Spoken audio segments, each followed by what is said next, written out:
How does the Day of Judgment start?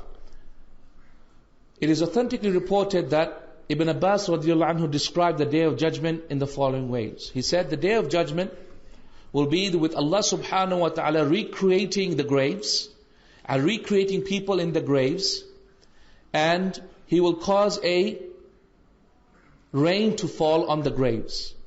When the rain falls on the graves, from the rain will be people recreated, and from that will people start coming out of their graves. Can you imagine rain falling on the graves, and suddenly, because of that rain falling on the grave, suddenly hands starting coming out, and one hand starts moving the grave and moving the dirt out, and they suddenly, one by one, people start coming out, dusting themselves, dusting all the dirt upon them. This is the Day of Judgment about to start. Every single person has been recreated on that day. Imagine that you are coming out of your grave. What do you see? You look at yourself and you see yourself naked, no clothes. As the Prophet ﷺ said, يُحْشَرُ النَّاسِ, on that day, mankind will be raised up on the Day of Judgment, حُفَاتًا عُرَاتًا غُرْلًا. This is the authentic hadith of Rasulullah Bukhari. He said what? Hufat, which is barefooted. Urat, meaning naked. Ghurla, meaning uncircumcised. So you will be raised up barefooted, naked, uncircumcised on the Day of Judgment. When you look, you will see a few things. What will you see? When you look in the sky, you will see a very different sky. As Allah subhanahu wa ta'ala says in the Quran, يَوْمَ تُبَدَّلُ الْأَرْضُ غَيْرَ الْأَرْضِ وَالسَّمَاوَاتِ. On that day, the earth will be changed into a different type of earth, and the sky as well. Ibn Abbas radiallahu anhu said, the sky will be multicolored, meaning on one part of the sky will be blue, and very next point it will turn to green. Another point it will turn to yellow. Another point it will turn to purple. So multicolored sky. Can you imagine not the beautiful blue sky that we have now, but multicolored sky, and multi-range of spectrum of colors will be visible in the sky. The earth, what will happen to the earth? Again, Rasulullah ﷺ described the earth to be an earth that will be completely plain. So completely smooth, completely plain, and it is as shiny as silver, as white as flour. Okay? As shiny as silver, as white as flour. The scholars of Islam explain the reason why is so that the sun's reflective heat can bounce back and be even more severe on that day. The sun will also be brought close to us. As Allah subhanahu wa ta'ala has told us, that the earth and the sun will be brought so close to each other until the hadith describes it is about 1 meal. The meal in Arabic can mean two things. It can either mean a comb, which is about maximum 5 centimeters to 10 centimeters, or it can mean 1 mile. So the sun will either be about 1 mile above our heads, or will be basically the distance of a handspan. So only Allah knows how high the sun will be, but it will be tremendously hot on that day. Tremendously hot, unbelievably hot. And that is the promise of Allah subhanahu wa ta'ala. That the Day of Judgment will be a day of standing in extreme heat. I don't know if anyone has ever done Hajj, gone to Arafat. Ya salam, it is so difficult. It is so hot. And you're perspiring. And I remember when I went to Hajj, it was in the hot days. I must have drank about 10 bottles of water. And equal number of drinks as well on just one hot day. Because it is just so hot. Imagine 50,000 years no drink. Imagine standing in the heat. In the authentic narration, it is reported that due to the heat, people will perspire and they will sweat. From the sweat, some of the people will sweat till their knees, others to their bodies, others to their shoulders, and some will be drowned in the sweat. Meaning, how do you get drowned when it's not actually low-lying? Well, the scholars explain that to mean they will perspire so much that the perspiration will be enough to drown them. That they will be sweating so much that it will be enough to drown them. Ibn Mas'ud radiallahu anhu explained that the sweat, for some people, they will never have clothes that Allah will give them, but their sweat will dry up and will become like wet tar on their bodies. And this is the clothing that they will have. As soon as we come out of the grave, two things will happen to us. And two angels will come upon us. One will be an angel sitting on our backs. Another one will be an angel that will be flying behind us with a book in his hand and a whip in his other hand. As Allah says in the Quran, وَجَاءَتْ كُلُّ نَفْسٍ مَعَهَا سَائِقٌ وَشَهِيدٌ. And every single man will be raised up on that day, and woman will be raised up on that day, and with him is a sa'iq. What is a sa'iq? A driving angel. An angel that whips, the angel that pushes you forward, an angel that drives you forward, that is the driving angel. وَشَهِيد, and a witnessing angel. So the driving angel, as Ibn Abbas described him to be, is an angel that will sit on your shoulders. And every time you will try to run away or turn back, it will hold you back and pull you forward, saying, go forward, don't you dare turn back. That's the driving angel. And the second one is the witnessing angel. Another angel that will have your book of deeds in his hand, and a whip in the other, in order to whip you and push you forward. Ya salam. Ya salam. Some of us, some of the people, walhamdulillah, Allah subhanahu wa ta'ala will bless. They will not be made to stand. They will be made to sit. They will be given riding beasts to sit on the Day of Judgment. Others will be given clothes. As we know from the authentic hadith of Rasulullah sallallahu alaihi wasallam, that the first to be clothed on the Day of Judgment will be who? Does anyone know? Who is it? Right, Ibrahim alayhi salam. Why is that the case? The reason why is because Ibrahim alayhi salam, when he was being thrown into the fire, then they stripped him of his clothes, right? So because he was dishonored in the name of Allah subhanahu wa ta'ala, in that way, he'll be the first person clothed. We don't know, of course, whether it is true that Ibrahim will be clothed or Rasulullah sallallahu alaihi wasallam, but, and there is difference of scholars on this point, but the strongest opinion, inshallah, it is Ibrahim, and perhaps soon after, as Ibn Qayyim says, or at the same time, it will also be Rasulullah sallallahu alaihi wasallam that will be given clothing in order to cover their nakedness on that day. My brothers and sisters in Islam, that day will be an amazing day. You will look towards your right and you will see different types of people. You will look towards your left and you will see different types of people. You will look towards your right and you will see some people raised up on their faces. They're not able to stand up. The angel is sitting on them whilst they are facing the ground. Who are these people? The people who turned away from Allah subhanahu wa ta'ala's guidance, they will be raised up, umya wa bukman wa summa. How will they be raised up? Umya, first of all, blind. Wa bukma, they will not be able to speak. Wa summa, they will not be able to hear. So they'll be deaf, dumb and blind. Deaf, dumb and blind, raised up on their faces. Can you imagine that? With the angels sitting on their backs. And these are the people who turned away from the remembrance of Allah subhanahu wa ta'ala. And these are the disbelievers who died upon disbelief. Today, my brothers and sisters in Islam, our ummah Muhammad sallallahu alaihi wasallam is plagued with atheism. It's plagued by disbelief. Even in Pakistan here, the beautiful people of Pakistan are being plagued by secular atheists. Militant atheists now, who not only are atheists in their belief, but they actually hate Islam to the point of wanting to stop Muslims and their progress. How do you think these people will ever survive? Do they not fear Allah Azza wa Jal? Do they not fear the fact that they may be raised up deaf, dumb and blind on the Day of Judgment? Subhanallah, musibah wallahi, musibah. You will look on that day and you will see other types of people. You will find some people carrying things on their back. So you will see one person carrying a house on his back, another person carrying a car on his back. Who are these people? These are the people who stole things in this dunya. They will come on the Day of Judgment carrying these things on their back. وَمَنْ يَغْلُلْ يَأْتِ بِمَا غَلَّ يَوْمَ الْقِيَامَةِ. Whoever steals will come with whatever he has stolen on the Day of Judgment. And subhanallah, this is something we should be worried about. Here in Pakistan, I just heard about how much the crime is. And people actually do not fear Allah subhanahu wa ta'ala. They will commit crimes just like that. Perhaps they are drug addicts, yes, but perhaps they're not drug addicts. Perhaps they're general people that simply have no fear of Allah. They will shoot anybody. They will kill anyone and they'll steal. Subhanallah, a brother was telling me his wife was put at gunpoint and everything was taken from her. And she had keys, and if they actually asked, where's the keys for your car? Alhamdulillah, she said, I don't have a car. She lied.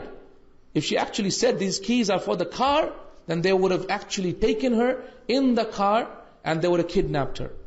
Why do we have Muslimin doing this? People who fear Allah on the last day, how can we answer to Allah about this? How can we answer to Allah subhanahu wa ta'ala about committing these crimes? Do you know what the punishment of kidnapping someone is in Islam? الَّذِينَ يُحَارِبُونَ اللَّهَ وَرَسُولَهُ. those who fight against Allah and His Messenger. And kidnapping is actually causing a war against Allah and His Messenger and fighting the community. What is the punishment? أَيُّقَتَّلُوا, they should be killed. Or أَوْ يُصَلَّبُوا, they should be crucified. أَوْ تُقَطَّعَ أَيْدِيهِمْ وَأَرْجُلُهُمْ مِنْ خِلَافٍ, or their hands and legs should be cut off from both sides. طيب يا إخوتي, you're going to find different types of people. Some people carrying things on their back. And these are the people that stole things in this dunya. We will also find different types of people on that day. Some of them we will find with large necks on that day. Who are these people? The Prophet described that they are the mu'adhineen, the ones who have the largest necks on the Day of Judgment. We will also find other types of people, like a person we will find, a woman who has the worst type of hijab on the Day of Judgment. She will be made to wear a garment that is called the garment of the cursed garment. The cursed garment, and the most stinkiest, smelliest, most repugnant garment. What is that garment? It is the cursed garment. It is given to a woman who is the na'iha. Who is the na'iha?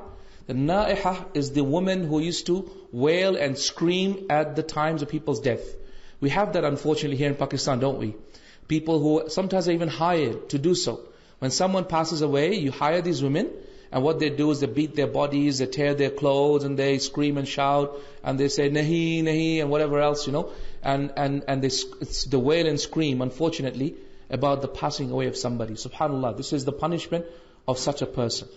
We will also find on that day people who will have blackened dark faces, and these are the people who are either the munafiqeen, or the people who did not pray, or the people who had tremendous major sins. And these people who, for example, committed zina, those who killed people, they will come on the Day of Judgment with black and darkened faces. On the other hand, the faces of the people of belief, those who truly believed in Allah subhanahu wa ta'ala.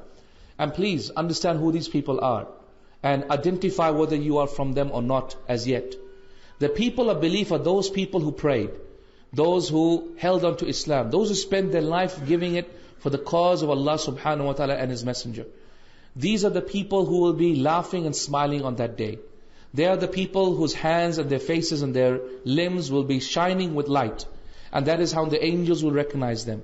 That they will be غُرَّ الْمُحَجَّلِينَ مِنْ أَثْرِ الْوُضُوءِ, meaning that their faces and the bodies and the limbs will be shining with light because of the signs of wudu that they used to do. Abu Hurairah radiallahu anhu used to understand from this that we should make even more wudu by extending the parts of wudu. Instead of going all the way to the limbs and elbows, he would wash all the way up to his shoulders. And instead of washing to his ankles, he would wash all the way up to his knees. However, this is a mistaken understanding. The stronger understanding is that you should make wudu more times rather than extend the places of wudu. So the places of wudu are still the same places, which is the hands up to the elbows and the legs up to the ankles. Not more than that, but that you should make it more times. So that is why a believer is someone who loves to be in a state of wudu. Why? Because ultimately Allah loves it, and because you'll be recognized by this on the Day of Judgment amongst all the people. You'll be recognized as the person who used to purify and clean himself. My brothers and sisters in Islam, that day of standing on the Day of Judgment is a terrible day. Terrible time. Because every single person that you had any problem with in this dunya will be standing next to you. Can you imagine that? Today, for example, we've lost so much contact with so much people that we have met in our lives. Some of them we were good to, some of them we were bad to. And we're actually thankful we haven't met some of these people because we hate them or we dislike them. And they have gone, or alhamdulillah, we don't see them anymore. On that day, you are not going to escape them. They're going to be there. If you don't rectify your problems with humanity now, then guess what? You're going to have to rectify it on that day when there is no way to barter. No way to say sorry. No one will accept sorry. All they will want is your good deeds. You cannot leave the problems that you have between you and your brother or sister till the Day of Judgment. You must rectify them now. Otherwise, 50,000 years of shouting and arguing and fighting is far too long. My brothers and sisters in Islam, this is the unfortunate reality of the Day of Judgment. For 50,000 years, standing there in the burning heat, people will be driven mad. They know that what is about to come is worse. What is about to come is far worse But خُلِقَ الْإِنسَانُ عَجُولًا. But mankind was created in haste.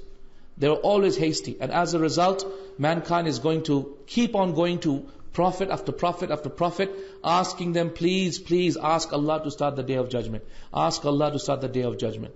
Until they come to Rasulullah sallallahu alaihi wasallam and they realize, the Jews, Christians, atheists, everyone realizes the only one who can save them from this terrible torment on the day is one man, that is Muhammad sallallahu alaihi wasallam.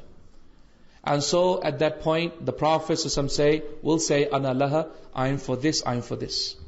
And Allah subhanahu wa ta'ala will raise him up into a place known as Maqami Mahmud, which is a higher level from the level of the plains of the Day of Judgment.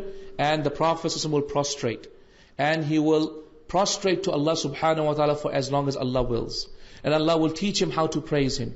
And at that point, the Prophet will be asked to raise his head and asked to ask whatever he wants from Allah Azza wa Jal.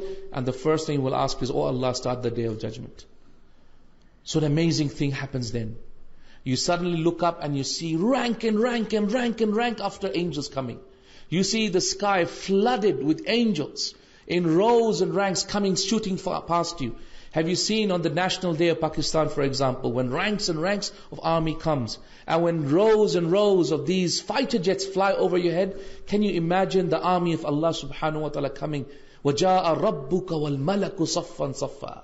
And your Lord has come in mighty ranks and ranks of angels. Can you imagine that?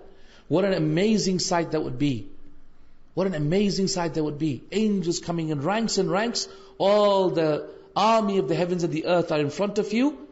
And of course, two big creations are being brought in front of you. On your right, you will see Jannah far away, being dragged in front of you. And on your left, you will see Jahannam.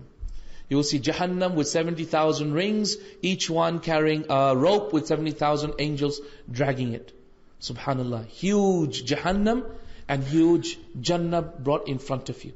And in front of you, you will see a scale that will be put up in front of you. The scale of your deeds, a huge, massive scale that will be set up in front of you. And then people will be quietened because Allah subhanahu wa ta'ala has appeared. Allah subhanahu wa ta'ala will appear at that point. But He will still cover Himself with a hijab of light. But you know Allah is there because everyone is وَخَشْيَتِ الْأَصْوَاتُ فَلَا تَسْمَعُ إِلَّا هَمْسًا. And the voices will be quieted.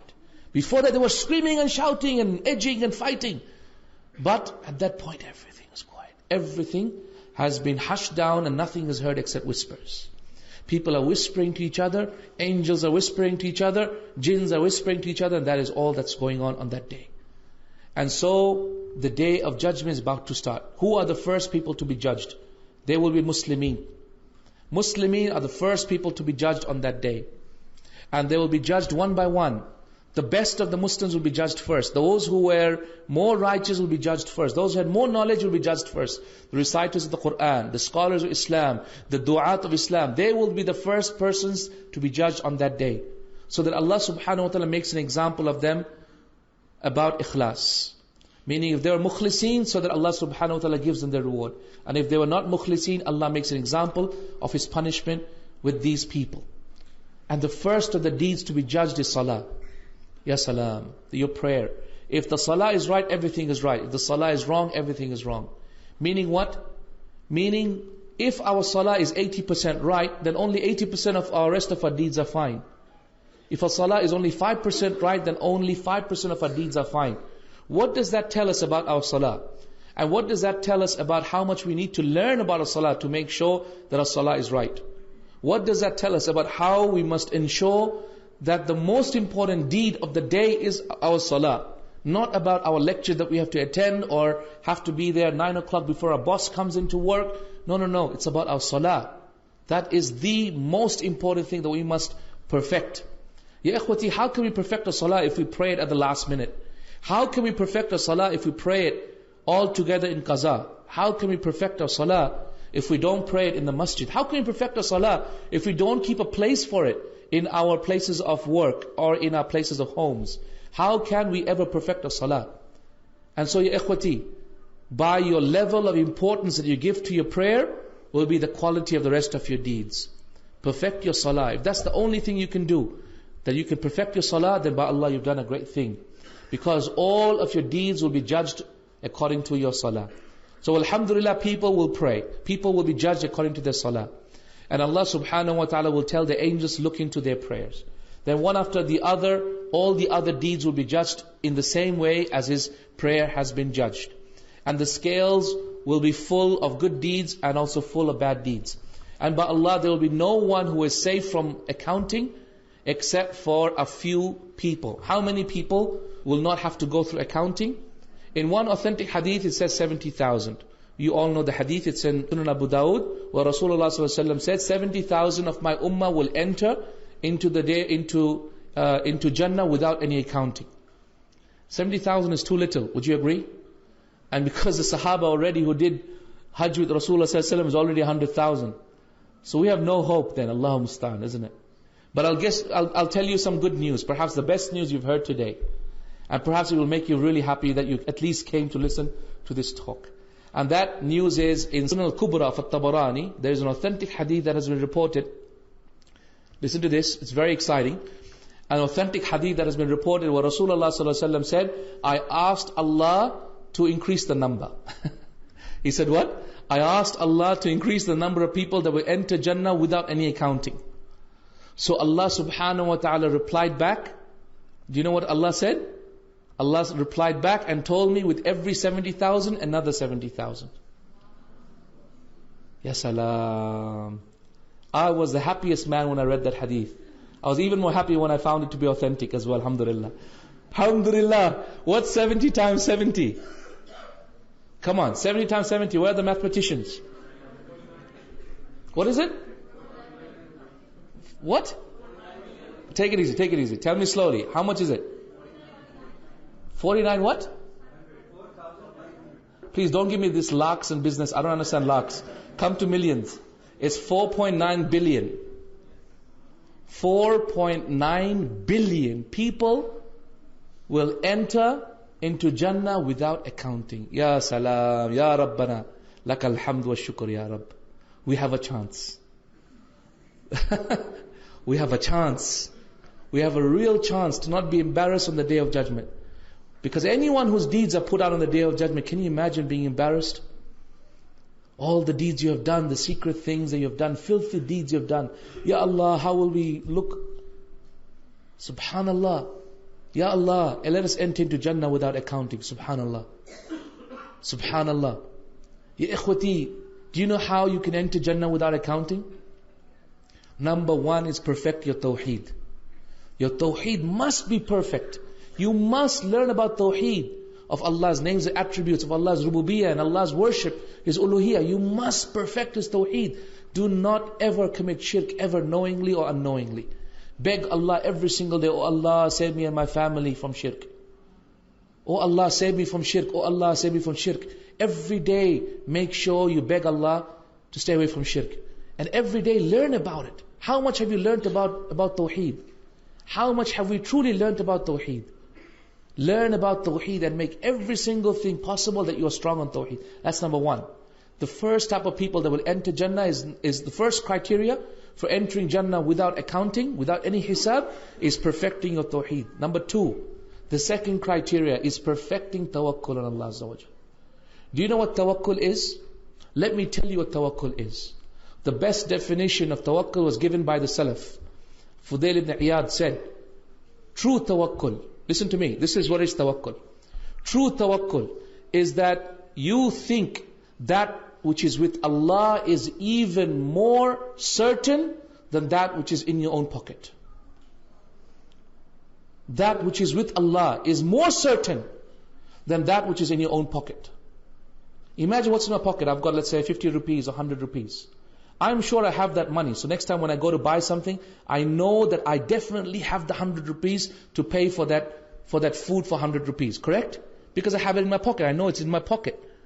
So you're very certain, aren't you? Because it's in your pocket. Tawakkul is that you trust Allah far more than what you have in your own pocket. La ilaha illallah. That's called tawakkul. That's called tawakkul. That is tawakkul. That you are certain that that which is with Allah is even more firm for you than what is in your own pocket. La ilaha illallah. Ya ikhwati, do we truly have tawakkul today? Not at all. Not at all. If I told you right now, give your house away for the cause of Allah, how will I look after my family? How will I feed my family? How will I look after my children? Kya tawfiq, kya baat kar rahe hai, man? You know, لِنَفْسِكَ عَلَيْكَ حَقًّا وَلِأَهْلِكَ عَلَيْكَ حَقًّا, and all these hadith start coming in your head. Your family has a right on you, and when you have a right on you, and you know, all of this. You miskeen. Miskeen. Keep your house then. Don't give it in the cause of Allah, because you don't have tawakkul. Ya ikhwati, tawakkul is a very, very, very difficult thing to attain. But if you attain it, then by Allah, you are out of this dunya. You have so much tawakkul Allah that subhanallah, you don't care. And that's why the Prophet ﷺ once gave a gift to a messenger that came to Medina. Then he went back to Medina and he said, "Oh my people, accept Islam, accept Islam." Why are you telling us? Because Muhammadan ﷺ gives the giving of a man who doesn't fear poverty. What had happened? Rasulullah ﷺ had just given him a valley of sheep. A valley of sheep. Meaning the whole valley of sheep had just given it away. Do you know the Prophet ﷺ what he said? He said, "Wallahi, I don't wish that I have a mountain of Uhud in charity, except that night doesn't come, except that I've given it all away." Once the Prophet ﷺ was praying Isha prayer, and as soon as he finished Isha prayer, unlike his normal dhikr that he would do, he ran off home and came back saying, "Ya Rasulullah, what happened? I remembered in my salah I had a gold coin, and I did not want night to come, except I had given it away in the cause of Allah." Ya ikhwati, give in the cause of Allah. Why are you withholding? What are you afraid of? Where is your tawakkul? If you don't have tawakkul, you can never be from the people. You can never be from the people. Give away every single thing you can. Give and give. And that's why we should revive. Today we need to revive the sunnah of Abu Bakr and Umar. We need to revive. One generation has to give their wealth away. One generation has to give their wealth away in the cause of Allah, seeking the pure face of Allah, knowing that Allah will look after him. The mushkila is today the husbands think they are looking after their wives. They think they're looking after their families. You are liars. We are liars. Allah looks after the families, not us. Allah provides for us and for our families, not us. We don't look after them. We simply work. We're just the tools. If you work for Allah, Allah provides for your salaries. If you work for Ufone, for example, the company, does Telenor pay your salary? No, it doesn't. Ufone pays your salary. If you work for Allah, Allah pays your salary. This is tawakkul on Allah subhanahu wa ta'ala that we must develop. And the best way to develop tawakkul is to give charity. So much charity that you've even forgotten who you had given money to. Please, for Allah's sake, please my brothers and sisters Islam, please Allah's sake, give in charity. And that's why Allah says in the Quran, in Surah Munafiqun, what does He say? And give in the cause of Allah, min qabli an ya'ti ahadakumul maut, fayaqula rabbi, لولا أخرتني إلى أجل قريب فأصدق. What did he say? He said, "Oh Allah, please, if you just give me one more chance to just let me go back." The first thing that the person, when he wants to go back, when his time of death has come, the first thing he will do is not salah, not hajj, not jihad. The first thing is as-saddaq. I will give in sadaqah. Right. Do you know why? Because sadaqah to burhan. Sadaqah is a proof and evidence. Sadaqah comes from the word sidq, which is truthfulness. Truthfulness. Why? Because sadaqah is a testament of your truthfulness, of your belief in Allah, of your tawakkul on Him, of your love for humanity, of your love for your brother and sister. So my brothers and sisters in Islam, revive the charity, revive the sunnah of giving. And I hear, mashallah, in Pakistan, people are very charitable. May Allah subhanahu wa ta'ala help you to become even more charitable. If we can have one generation that gives half of their wealth away, half their wealth. Sunnah of Umar is all we need. 50% of your wealth away in the cause of Allah subhanahu wa ta'ala. In your wills, do it now, before you actually die. Do it now. The wealth is needed now, not when you die. Do it now. And with all that money, build as many schools as you can. Build as many schools as you can. 1,000 schools all across Islamabad. And 10,000 across all of Pakistan. You will watch, subhanAllah, how we change the whole country within 25 years. Wallahi, I promise you, we will change the country just like Japan arose and Germany was fixed in just 25 years. You will fix Pakistan in 25 years, subhanAllah. If only you revived the sunnah of giving and you became truly متوكلين. And remember, charity will never decrease your wealth. ما نقص مال من صدقة. Charity will never decrease your wealth. Allah will make you richer because of this. So let's continue. My brothers and sisters in Islam, on that day, because of the extreme heat, people will need the shade of Allah subhanahu wa ta'ala's throne. Only 7 people will have the shade of Allah subhanahu wa ta'ala's throne. You know the hadith of Rasulullah sallallahu alaihi wasallam. Who are these people? A just ruler. Young man or young woman whose heart is attached to the masjid, and he has been raised up according to Islam from a young age. And this is so important. The person whose heart is attached to the masjid. A man who was offered to sleep with a woman and then he says no. He says, I fear Allah Azza wa Jal. Who gives charity with his right until his left doesn't even know it, and vice versa. Is a person who remembers Allah in the depths of the night and his eyes water with tears out of fear and love for Allah subhanahu wa ta'ala. There's also other types of people who will get the shade of Allah Azza wa Jal. Of them are 2 people who loved each other for the sake of Allah subhanahu wa ta'ala.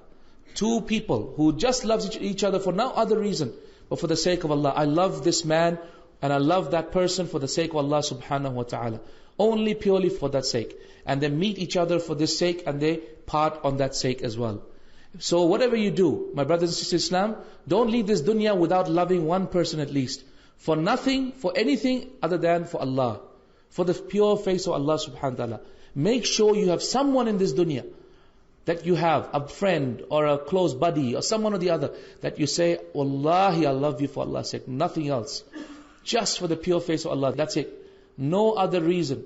And be of those people who say it. Don't be ashamed to tell somebody that I love you for the sake of Allah. Encourage that person to also say it back to you, inshallah, as well. Whatever you do, ya ikhwati, be of those people. So my brothers and sisters in Islam, everyone will be judged on that day. Called by the name of your father, and if you don't have a father, then by the name of your mother. Tawfiq bin Ghulam, so-and-so bin Abdullah. And you will all be called one by one. And our deeds will be put in front of us and put on the scales. And our books will be given to us. وَوُضِعَ الْكِتَابِ فَتَرَى الْمُجْرِمِينَ مُشْفِقِينَ مِمَّا فِيهِ وَيَقُولُونَ يَا وَيْلَتَنَا مَا لِهَذَا الْكِتَابِ لَا يُغَادِرُ صَغِيرَةً وَلَا كَبِيرَةً إِلَّا أَحْصَاهَا وَوَجَدُوا مَا عَمِلُوا حَاضِرًا وَلَا يَظْلِمُ رَبُّكَ أَحَدًا.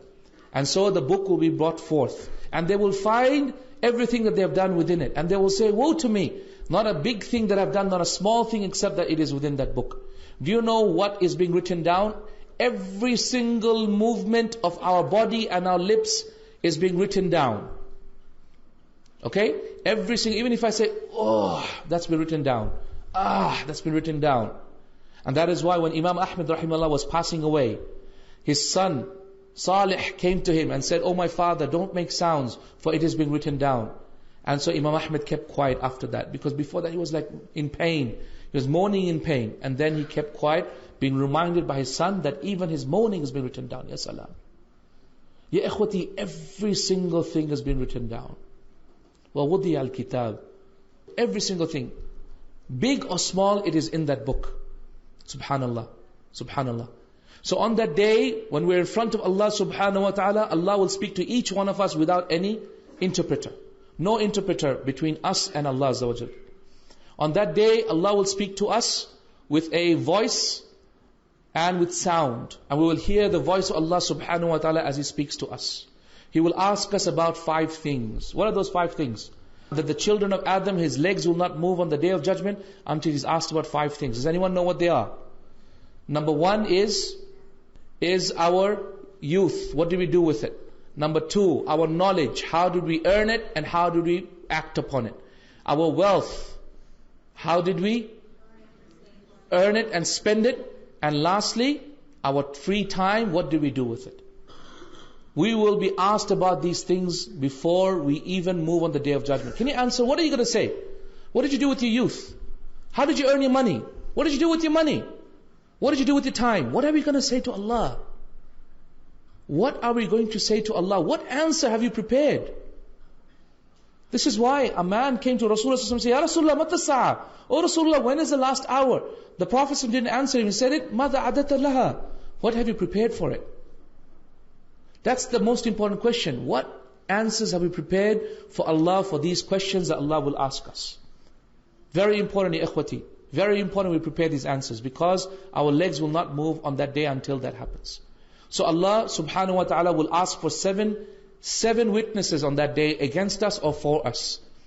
We will have 7 witnesses. Who are these 7 witnesses? It's very important. When you go to a court case, you got to know who will witness against you or for you, right? So that you prep those witnesses to witness for you, not against you.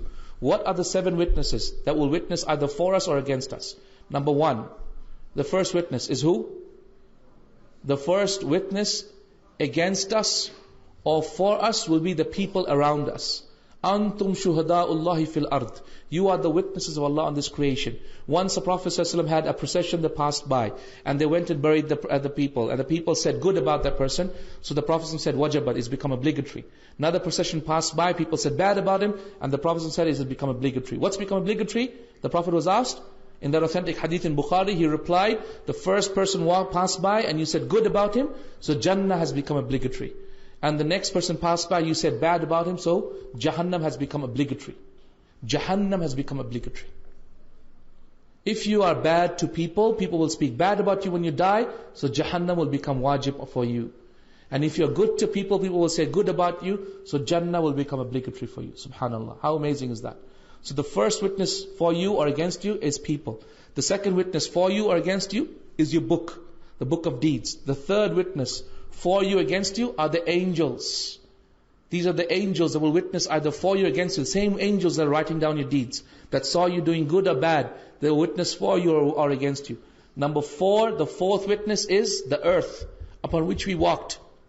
يَوْمَئِذٍ تُحَدِّثُ أَخْبَارَهَا بِأَنَّ رَبَّكَ أَوْحَى لَهَا. What that means is, on that day, the earth will speak about the tales of what mankind did upon its back. So the earth will either witness for you or against you. Number 5, the fifth witness is the Prophet ﷺ. He will either witness for you or against you. Number 6, the sixth witness will be your body, your skin, your bones, your flesh, your eyes, your ears, your hands, your limbs. Everything will speak on that day and witness for you or against you. And the last witness is Allah subhanahu wa ta'ala, because He knows everything. He knows what everyone else didn't know, which is what's in your heart. Right? No one else can tell you what's in your heart. The angels can't write down what's in your heart, but Allah knows what's in your heart. So He'll be the last witness, the seventh and the last witness. Ya akhwati, when you know these witnesses, you have to prep them now. You have to prepare for them. And these are the 7 witnesses that will witness either for us or against us. And so the book, our good deeds will be given to us in front of us, to our right or to our back. In front, to our right or to our back. Okay? If it's given to us in the front or to our right, then that's good. If it's given to our left or to our back, then that is very bad. If it's given to our left, then we will go to Jahannam.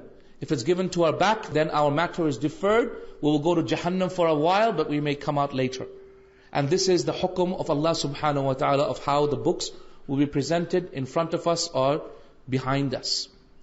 And so of course, the people will be happy when they are presented their books in the right hands. They will go back, okay, the one, وَأُوتِيَ كِتَابَهُ بِيَمِينِ فَيَقُولُ هَا مُقْرَأُ كِتَابِيَ. He will say what? Lo, look at my book. This is the book that I was given. إِنِّي ظَنَنْتُ أَنِّي مُلَاقٍ حِسَابِيَ. I knew that I would be getting a recompense for my deeds. So he is in the blessed Jannah. As for the one who has given his book, بِشِمَالِهِ فيقول يا ليتني لم أوت كتابيا ولم أدري ما حسابيا يا ليتها كانت القاضية ما أغنى عني ماليا هلك عني سلطانيا. What did Allah make him say? What will he say on the Day of Judgment? Oh woe, how I wish I was not given my book. How I wish my death was the end of it all. Indeed my honor has not benefited me, my children have not helped me, nothing has helped me. And so what will Allah say? Tie him up right away. So the person who is given his book in his left, he'll be made to tie up in 70 yards of fire, of molten fire. In iron molten by the fire, he'll be made to tie up. خُذُوهُ فَغُلُّوهُ ثُمَّ الْجَحِيمَ صَلُّوا. And then take him into Jahannam. ثُمَّ فِي سِلْسِلَةِ ذَرْعُهَا سَبْعُونَ ذِرَاعًا فَاسْلُكُوهُ. With 70 yards of these iron ropes tied up, he will be thrown into Jahannam. As for the believers, walhamdulillah, they will be together. So my brothers and sisters in Islam, every single person will be judged on that day. One by one, one by one, one by one, until everyone's been judged. And of course, at that point also, the creation which is غير مكلف, which is animals, will be judged on that day as well. and all their affairs will be rectified. Of course, they will be made into dust, as you know. Animals will not go to Jannah. Your favorite pets will not go to Jannah. And they will unfortunately become dust. Inshallah, you get different pets in Jannah. And so, subhanallah, they've been turned into dust. And the people, they wish that they were dust like that. And that's the kuffar will be saying, how they wish, Ya laytani kuntu turaba, how wish that I was turned into dust as well.